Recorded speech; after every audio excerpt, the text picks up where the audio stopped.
반갑습니다. 와룡봉추입니다. 자, 오늘 11월 13일 일요일 오후입니다. 이번 주, 지난 한 주간, 미국 시장을 비롯해서 국내 시장도 반등이 제법 강하게 나타났는데요. 이번 주 시장에 대한 얘기 이어갈 수 있을지 한번 말씀을 좀 드려보도록 하죠. 얘기를 들어보시고 도움이 되셨다고 생각되시는 분들은 구독, 좋아요 한 번씩 눌러주시면 감사하겠고요. 현재 여러분들이 보고 계시는 영상의 아래쪽에 영상에 대한 설명을 볼 수 있는 부분을 클릭하시게 되면 저희 텔레그램 무료방으로 입장이 가능하십니다. 관심 있으신 분들 참여 바라겠습니다. 자, 이번 주 키워드 형태로 봤던 제가 말씀을 이제 체크를 했던 부분은 시장 안정화, 그다음 키 맞추기, 중간선거 결과 요 세 가지를 키워드로 뽑아봤는데요. 안에 있는 내용들 설명 하나씩 드려보도록 하죠. 자, 가보겠습니다. 자, 먼저 지난주 시장 얘기 간단하게 좀 드려보면 이제 일요일날 금요일날 우리 장 마감 이후에 있었던 것까지요 해서 다우 4% 이상 상승, 나스닥 8% 상승, 이거 팬데믹 이후 처음이죠. 그리고 S&P 500 5.9% 정도 상승이 나왔고요. 코스피 코스닥도 5% 이상의 상승이 나왔는데 코스피 쪽의 상승이 훨씬 더 좀 컸고요. 실제적으로 5% 이상씩 올라오긴 했습니다만 코스피 대형주 쪽이 중소형주들 쪽보다 훨씬 더 많이 오르는, 그래서 대형주 중심의 장세는 계속 지속되는 상태. 그러나 최근 한 2주 전에 3주 전과 비교해서 놓고 봤을 때 수급 확산세는 조금 더 나타나는 우호적인 흐름들이 조금은 나타나는 모습들이 처음으로 보였던 한 주였다. 이 정도 말씀을 드릴 수 있었겠고요. 10월 CPI 뭐 더 설명 안 드려도 되겠죠. 일단 예상치보다 컨센보다도 낮게 나오면서 시장에 안정감을 주었고, 이 부분이 향후 금리 인상의 이 최종 금리의 수준이 조금 더 낮아질 것이다. 그리고 금리 인상의 속도도 조금 빠르게 둔화될 것이다 라고 하는 어떤 기대감들이 크게 반영이 되면서 시장 급등을 만들어냈고요. 자, 중간선거 관련해 가지고 요건 요 다음 장에서 말씀드릴 걸 지금 여기서 바로 말씀을 드릴게요. 오늘 현재까지 나온 내용들을 보면요. 일단 선거 전에 여론조사 결과는 공화당의 압승이었죠. 공화당의 압승을 예상을 했었습니다. 레드웨이브 가능성까지도 크게 기대를 했었던 모습들이었는데, 현재 거의 그래도 공화당이 좀 유리하지 않을까라고 보고 있는 하원 같은 경우, 현재까지 결정된 지역을 보면 211대 199입니다. 아직까지 25석 정도가 남았고요. 과반을 차지하기 위해서는 218석이 필요합니다. 그러니까 공화당 입장에서는 앞으로 7석 정도가 더 필요하다는 얘기가 되겠죠.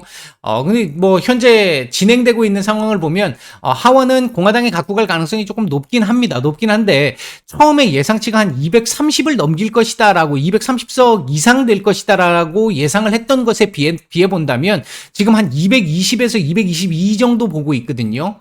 요 정도 보고 있으니까 사실 민주당 입장에서는 상당히 크게 선방을 했다라고 볼 수 있는 부분이고, 공화당 입장에서는 상당히 실패한 선거로 볼 수 있는 상황이긴 합니다. 자, 그다음에 이제 상원 지역 쪽 같은 경우는 이제 더 큰 문제, 공화당 입장에서는 문제가 될 수 있겠는데, 현재 그 상원에서의 이 의석수는 49대 50입니다. 자, 지금 현재 제가 50이라고 표현을 했는데 아직 100% 확정은 안 났습니다. 지금 중요한 게 어차피 이 조지아주 같은 경우는 12월 6일 대야 결정이 납니다. 그렇기 때문에 이거 결정이 안 나가지고 50대 51을 못 만드는, 그러니까 예를 들어 만약에 이 공화당이 50이고 민주당이 49가 된다라고 한다면 이 조지아 선거 결과에 따라서 다수당이 바뀔 수가 있기 때문에 상당히 불확실성이 한 달 정도 더 갈 수 있다라고 하는 그 부분이 있었는데, 오늘 오전에 나왔던 상황까지, 업데이트 됐던 상황까지 놓고 본다라고 한다면 지금 현재 사실 그 네바다주 같은 경우가요.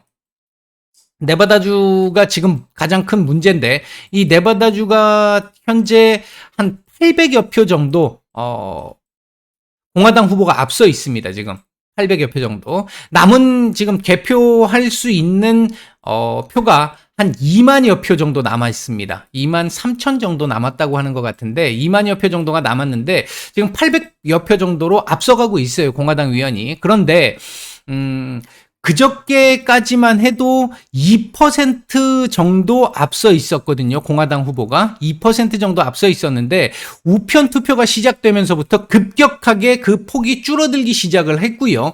지금 현재 예상치로 나오는 게 민주당 후보의 잠정적인 거의 확정 분위기가 나고 있습니다. 지금 표가 지고 있는데도 불구하고 민주당 승리가 거의 잠정 확정적이다.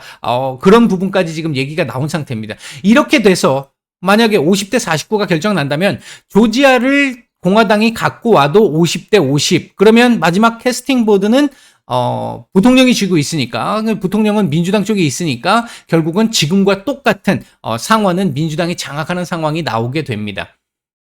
이 부분이 나오게 되면 일단 중간 선거에서 결과가 나오지 않는 불확실성은 해소가 될 수 있습니다. 다만 무조건 그렇다면 시장이 좋으냐? 그렇게 보기는 조금 어려운 게 공화당이 승리할 거라고 봤었던 상황에서 민주당 승리 가능성, 민주당이 선전을 하면서 지수 한번 밀렸던 적이 있었잖아요. 그 흐름 그대로 또 지속이 될 수 있습니다. 달러 강세 현상 그대로 나타날 수 있고요. 지금까지의 상황처럼 그런 부분이 가능성이 좀 있는 상황이기 때문에 조금 더 지켜봐야 합니다. 지금 달러 강세 부분은요, 금리 인상의 속도가 늦어진다라고 한다면 또 약해질 수 있잖아요. 달러 지수가 약해질 수 있는데 아무래도 민주당이 지금 하고 있는 방식 자체가 정부나 지금 여당 쪽에서 하고 있는 방식 자체가 달러 강세를 만들어서 인플레를 줄이게 하는 그 전략을 쓰고 있는 상황이기 때문에 민주당이 승리한다면 지금에 했던 정책들을 그대로 끌고 갈 가능성이 높다. 그렇다라고 한다면 달러 강세를 계속해서 유도하려고 하지 않겠냐 하는 일각의 불안감 같은 것들도 일부 있다라는 겁니다. 기본적으로는 불확실성 해소가 되면 시장은 좀 안도를 할 가능성은 높긴 합니다만 혹시나 하는 그 부분을 하나 체크를 해드렸고요. 그리고 이제 우리나라 금요일장 마치고 나서 이제 저녁에 나온 내용이죠. 미시간대 소비심리 지수가 발표가 됐는데요. 일단 예상치가 59.6이었습니다. 전월이 59.9였고요. 뭐 대충 59점 얼마 이렇게만 나와도 뭐 크게 문제는 안 됐을 것 같은데 실제 나온 수치가 54.7입니다. 급락했습니다. 쇼크 수준입니다. 이 정도면. 원래 이 정도 이렇게 지표 나오는 것 같으면 사실 지수 밀렸어야 정상이었습니다. 원래대로 본다면 소비심리 지수가 이렇게 좋지 않다라고 한다면 우리나라 입장에서 봤을 때도 미국의 소비 자체 이 내수가 원활하게 돌아가지 않는다? 그렇다라고 한다면 우리나라 입장에서도 수출이 안 된다로 연결될 수 있는 부분이기 때문에 별로 좋은 소식은 아닙니다. 그런 상황에서 1년짜리 기대 인플레이션이 5.1%로 나왔는데요. 전월이 5.0이었습니다. 5.0이었습니다. 그러니까 0.1% 정도 올라갔죠, 지금. 5년치 기대 인플레이션을 놓고 본다라고 한다면 3.0이 나왔습니다. 전월 상황이 2.9였으니까 얘 역시 0.1% 정도 올랐습니다. 10년물 같은 경우는 2.4 정도로 아직까지 괜찮습니다. 괜찮은 상황이고 얘도 3.0 같으면 아직까지 문제가 있는 정도의 상황은 아닌데 최근 상황이 계속해서 기대 인플레를 꺾어내지는 못하고 있고 박스권에 갇힌 정도의 흐름입니다. 2.9에서 3.1 사이에 갇혀 있는 듯한 모습입니다. 5년짜리가.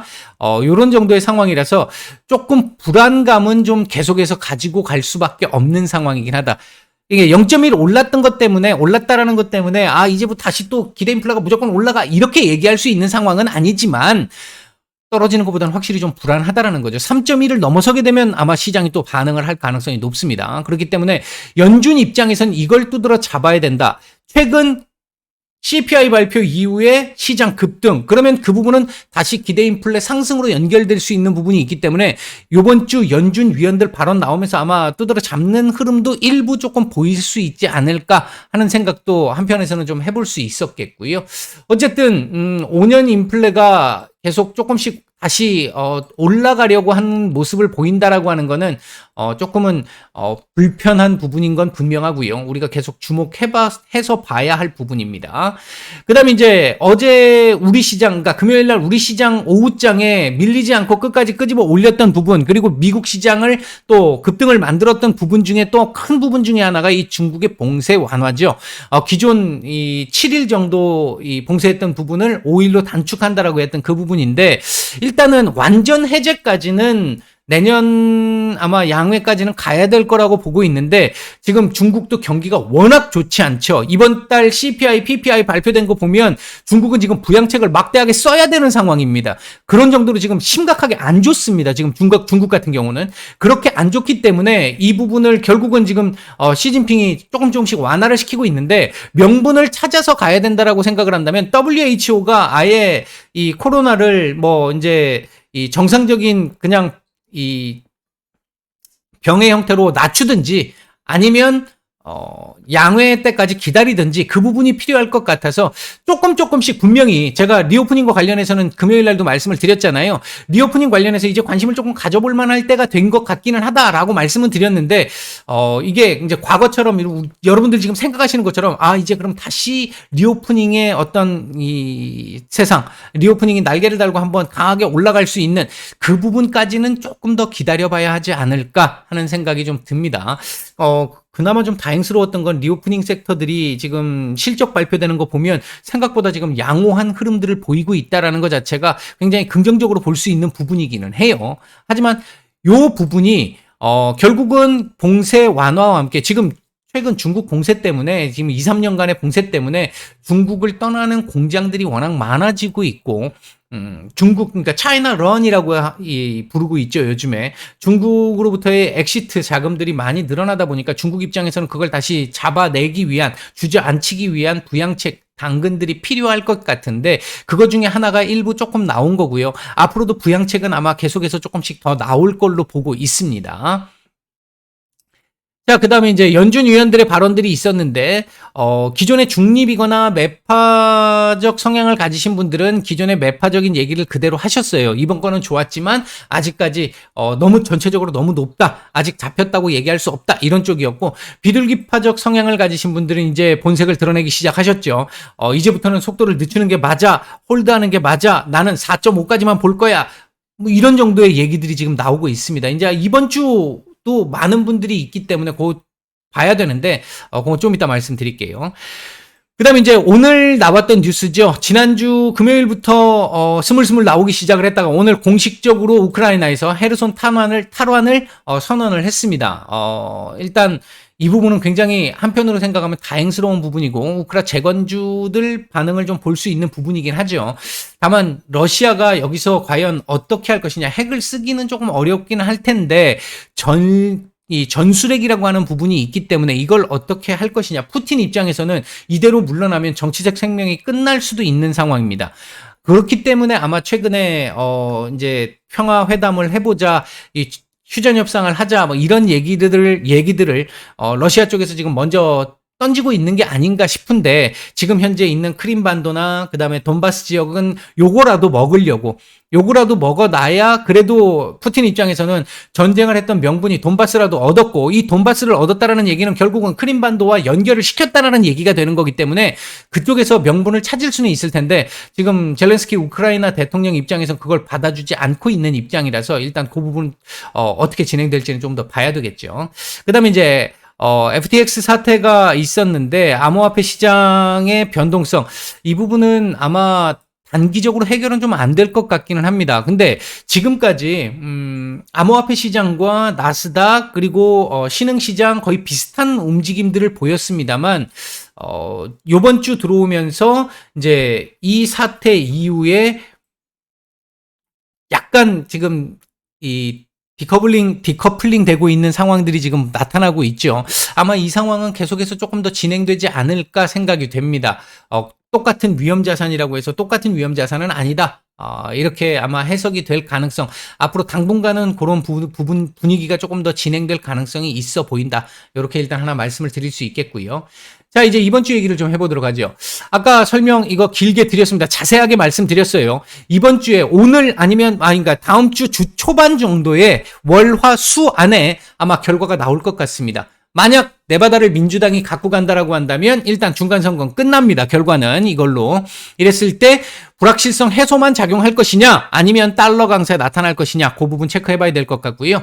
그리고 이제 이번 주 미국 PPI 정도를 봐야 되는데 지금 이 부분도 있습니다. 아까 말씀을 드렸듯이 중국의 CPI나 PPI가 지금 제법 많이 꺾인 상태고요. 꺾이는 추세적으로 지금 꺾이고 있는 상태고 제법 상당히 좋지 않은 상황입니다. 그래서 중국은 앞으로 계속해서 부양책이 나올 수밖에 없는 상황이긴 한데 반대로 바꿔서 얘기하면 중국 쪽에서의 CPI나 PPI가 한 3개월, 4개월 정도 텀을 두고 미국으로 전가가 되죠. 지금 중국이 본격적으로 이렇게 급격하게 떨어지기 시작하는 이 흐름들이 지금 2달 정도 됐단 말이에요. 그러면 다음 달, 빠르면 다음 달이나 다다음 달 정도에는 이 영향도 받을 수 있다는 겁니다. 미국 같은 경우에 CPI, PPI, CPI 같은 경우를 기준으로 놓고 보면 만약 다음 달 정도부터 지금 현재 상황에서 다음 달 정도부터 주택 관련 지표들까지 포함이 되고 중국 지표들의 영향까지 더해진다라고 한다면 하락 속도는 더욱더 강해질 수도 있습니다. 이렇게 되면 비둘기적 얘기들이 더 빨리 나올 수도 있습니다. 지금 얘기 나오는 것보다 더 완화적인 얘기들이 나올 수도 있습니다. 가장 좋은 방식이고요. 최선의 방식이긴 합니다. 다만 지금 이 부분은 제가 최선의 그러니까 최상의 시나리오를 말씀드린 거고요. 여기에 포커스를 맞춰서는 안 됩니다. 아직까지는 5.0으로 보는 게 맞고요. 지금 뭐 4.7까지 조금 7호까지 조금 떨어지려고 하는 분위기가 있습니다만 시장이 5.0까지 보는 게 맞습니다. 아직까지는 그렇게 보는 게 맞고 너무 샴페인 일찍 터뜨리면 안 된다라는 얘기 계속 드리고 있습니다. 자, 그 다음에 이제 연준 위원들 발언. 이번 주 연준 위원들 같은 경우에 2인자인 브레이너드 연준 부의장부터 시작해서 3인자인 윌리엄스 뉴욕연은 총재, 그리고 굉장히 이 팬데믹 기간 동안 엄청난, 특히 이제 작년부터 시작해서 엄청난 이 영향력을 행사하고 계시는 이 블라드 총재 외에 한 10분 가까운 분들이 이 발언들이 있습니다. 이 발언들 잘 봐야 될 부분이 일단 제가 말씀드렸던 대로 조금씩 완화되는 얘기들이 분명히 나올 겁니다. 나올 건데 기본적으로는 매파적 얘기 아직까지 지금 요번에 CPI가 많이 떨어졌지만 아직 7.7입니다. 연준이 가고자 하는 건 얼마인가요? 연준이 가고자 하는 건 2%잖아요. 아직 멀었다는 겁니다. 이제 시작이라는 거잖아요. 이제 시작이기 때문에 아직까지는 매파적인 얘기들이 기본 베이스로 깔릴 수 있을 것이고 이제 비둘기적 얘기들이 조금씩 나오는 정도의 수준이 나오지 않을까 보고 있고 여기서 만약에 이제 조금이라도 좀 더 완화된 얘기가 나온다거나 아니면 더 매파적인 어떤 다른 상황, 돌발 상황이 나와서 매파적인 얘기가 나온다거나 하는 특수한 어떤 상황이 나오지 않는 이상은 연준 위원들의 발언은 대체로 매파를 기준으로 비둘기적 얘기들이 일부 조금씩 나오는 이런 정도의 흐름이 나오지 않을까 예상이 되고 있고요. 그 다음에 이제 오늘 지금 내일인가요? 오늘이죠. 내일 미중 정상회담이 있고요. 오늘 한중일, 한일 정상회담이 있습니다. 여기서 이제 어떤 결과물들이 나올지 특히 한미 정상회담에서 봐야 될 부분은 IRA죠. 이거 우리가 유예를 받을 수 있느냐 없느냐에 따라서 자동차 섹터들 같은 경우 또 결정이 날 수 있는 부분도 있고 2차 전지 같이 연결돼 있고요. 요거 꼭 주목해서 봐야 될 부분이고 우리가 이건 꼭 얻어내야 될 부분이라고 생각합니다. 그동안 제가 말씀드렸던 부분 생각해 보면 우리가 지금 한미나 미국이나 중국, 러시아 이쪽 사이에서 분명히 줄타기가 가능한 상황입니다. 우리가 어느 정도 주도권을 쥘 수 있는 상황이긴 합니다. 근데 그 부분을 좀 잘 정부가 활용을 해주기를 바라고 있고요. 미중 정상회담에서는 분명히 입장차를 크게 보일 거라고 생각은 하는데 과연 미중 정상회담을 성사시켰다라는 부분에서는 뭔가 합의점을 찾을 수 있는 사안들이 있지 않았을까 하는 기대감이 있는 겁니다. 아무거 없이 그냥 서로 간의 입장차만 확인하기 위해서 정상회담을 하는 경우는 아주 정말 극히 드뭅니다. 뭔가 조그만한 거라도 합의할 수 있는 내용들, 양국가가 윈윈할 수 있는 뭔가가 있었을 경우에만 보통은 정상회담이 이루어지기 때문에 그게 어떤 것이 될지 조금 주목을 좀 해봐야 될 부분이 있을 것 같고요. 그리고 그리고 이제 여전히 뭐 우러 전쟁, 러시아가 어떤 모습을 보이게 될 것인지, 이제 그 부분, 과연 전쟁을 조금 더 악화시키는 쪽으로 갈 것인지, 아니면 이대로 계속 평화회담 쪽을 자꾸, 손을 내밀 것인지, 그 부분 체크를 좀 해봐야 될 것 같고요. 어쨌든 이쪽에서는 지금 당분간은 우크라이나 재건주들은 조금, 괜찮을 수 있는 여지는 보여줄 수 있겠죠. 그다음 환율이 지난주 급락을 했죠. 급락을 해서 1,300원대 중반대까지 지금 내려온 상황인데 아까 제가 말씀을 드렸던 부분에서 이 중간 선거 결과 시장이 민주당 강세, 달러 강세를 그대로 유지를 해 나갈지, 아니면 지금 금리 인상 속도 조절, 그리고 최종 금리 수준의 하락, 뭐 이런 부분들이 반영되면서 환율, 그러니까 달러 강세가 더 약화될 것인지, 그 부분은 지금은 섣불리 예상이 조금 안 됩니다. 안 돼서 일단 요건 체크를 좀 해봐야 될 것 같다. 내려간다 하더라도 사실은 지금 단기적으로 너무 많이 내려왔기 때문에 약간의 반등 가능성이 조금은 있거든요. 지금 현재 상황에서. 이 부분 조금 다음 주 증시에는 조금 부담이 될 수 있는 상황이 될 가능성도 있다. 단기적으로. 그 부분 하나 있겠고요. 이 지금 시장 안정화와 관련해서 수급 확산세 여부, 이게 굉장히 좀 이제부터는 중요해지는 부분인데, 시장 안정화는 제가 11월 시나리오 말씀드렸던 거 이제 현실화되는 겁니다라고 말씀을 드렸잖아요.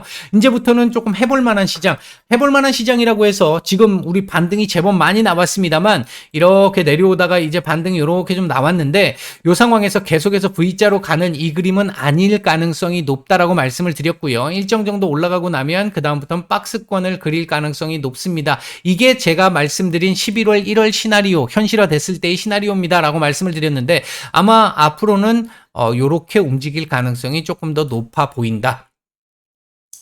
문제는 최근 우리 시장 반등이 나왔을 당시 상황이 코스피 대형주 중심으로 들어왔단 말이죠. 차이나런 형태에서 빠져나왔던 외국계 자금들이 우리나라로 일부 들어왔는데, 그 들어온 게 대부분 대형주 중심으로 묻지마 투자 형태로 들어왔다. 그래서 코스피 대형주 중심의 시장이다 보니까 지수만 올라가고 중소형주들 소외되는 이런 상황이 나왔는데, 개인적으로 생각할 때 이제 안정화가 되기 시작을 하면서 수급 확산세가 이번 주든 다음 주든 앞으로는 키 맞추기가 나올 가능성이 높아지겠다. 그게 당장 요번 주부터 나올지, 아니면 한 주 정도 조정이 나온 이후에 박스권 요 하락 이후에 다시 이제 박스권 상승으로 올라가는 요 구간에서 나올 것인지 여부까지는 모르겠습니다만, 아마 앞으로는 점차적으로 중소형주들 쪽으로도 그러니까 수급이 좀 들어오면서 확산이 되면서 키 맞추기가 일정 정도 진행될 가능성에 조금 더 무게를 두고 있다. 그런 측면에서 놓고 봤을 때 이제는 매매하는 데 있어서 조금은 좀 해볼 만한 상황으로 가게 된다.